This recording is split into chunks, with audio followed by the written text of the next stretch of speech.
writes and he's a poet, and he's had this journey of just finding his voice and taking that voice and sharing it with the people around him to strengthen them and share vulnerability and wisdom. And so you guys are really lucky to get to hear from him today. So Levi, thank you so much for being here.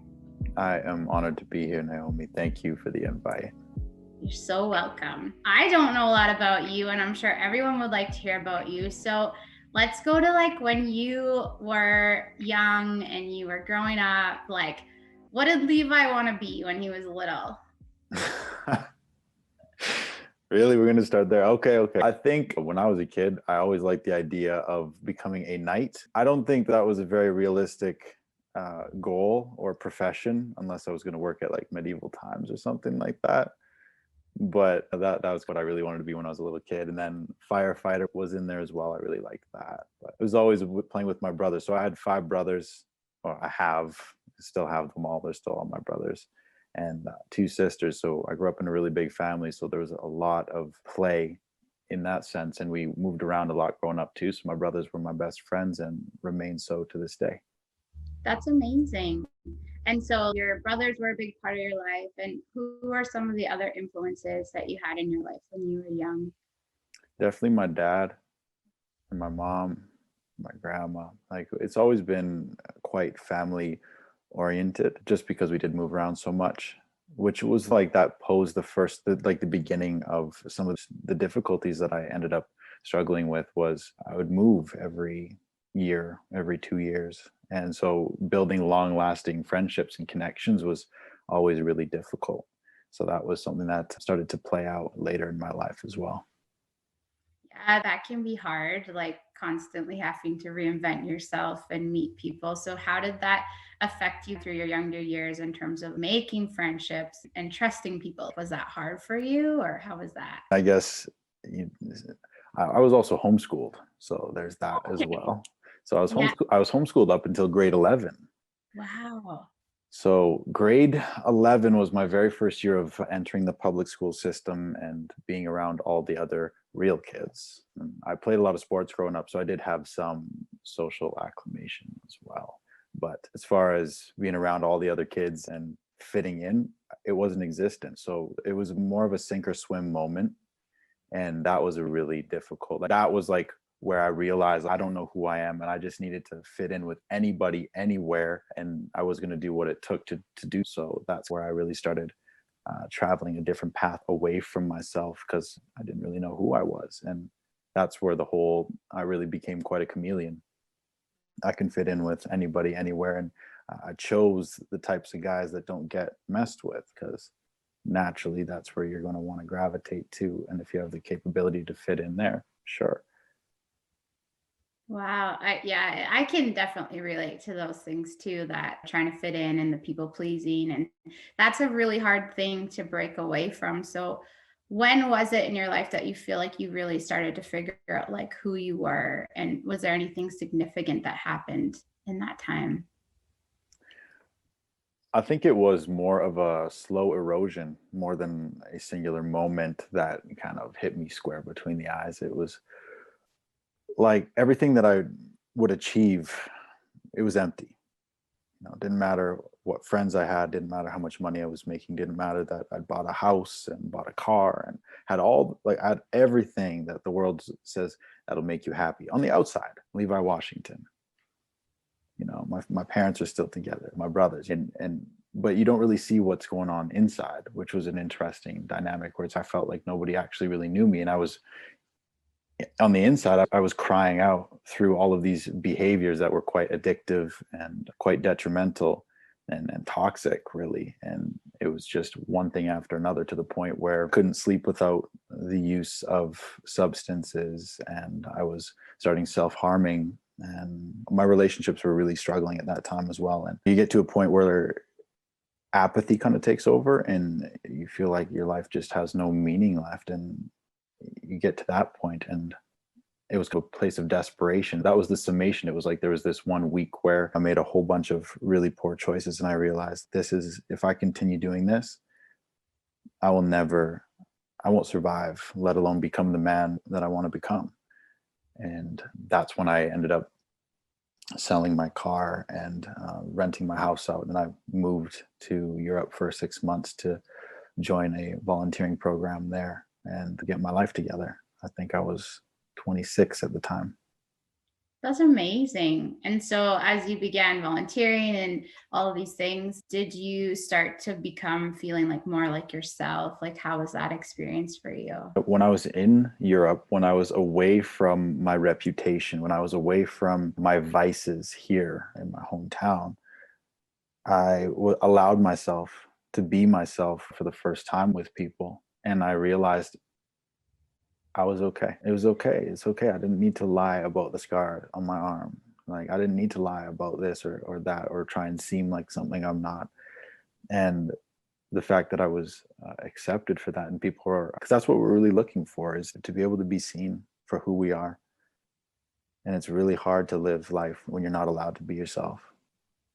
For sure. And it's interesting because there's a lot of people that have pressure. I've done a lot of interviews, and a lot of people have pressure from their family or from society and these things. But it sounds like a lot of the things, like you were almost just trapped in not being able to be yourself. It wasn't that people wouldn't have accepted you, but you didn't accept yourself. So it's cool that when you went away, you were able to like be yourself. And so you come back, you feel like you're connected to Levi is Levi. What did you do next from there? Yeah, I was like, that's why I call what I do rebranding, more or less. Because, like you're saying there, a lot of times we're given a blueprint of what we're supposed to be, our parents' expectations, and our peers' expectations, and social media's expectations, and then our relationships' expectations. And we've just been told who we are our whole life by everything. And so we're never actually ourselves. We're just a byproduct of what everybody else expects us to be.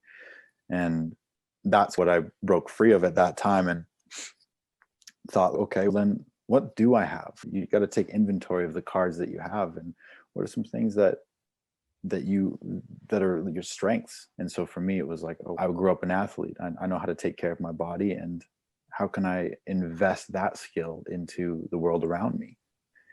And I'm a good writer. I'm good with my words. How can I start to hone that skill and invest that into the world around me, into my relationships, into the people around me? So I wasn't ready yet for the poetry piece, but I was ready to start helping people physically. So that's when I came back and I became a personal trainer for a while. And one thing led to another, and it brought me right back to my desire to help people's hearts and minds more so than their biceps and abs. It's important to have both. Yeah. So you came back and you started training, and then you said there's the piece of writing. And so how did you expand in that space of writing and poetry? How did that look for you? An open mic after a few drinks, after some coaxing from the couple of people that I'd shown some poetry to, who let me know that I was good, that they really enjoyed what I had to say, and that I should get out there and do it. And I just denied it. And often, we know you have that little, like, that fear, but what I really encourage people to try and think about, to consider, is what's on the other side of your fear. It's freedom. And it's freedom for yourself, but honestly, often it's freedom for other people. Mm-hmm. And for me, that's what got me past my fear. Is my fear more important than somebody's freedom? Because what if somebody's there that needs to hear what I have to say, or is inspired by what I have to say, and then it allows them to open up, and maybe that helps them breathe for another day. So good.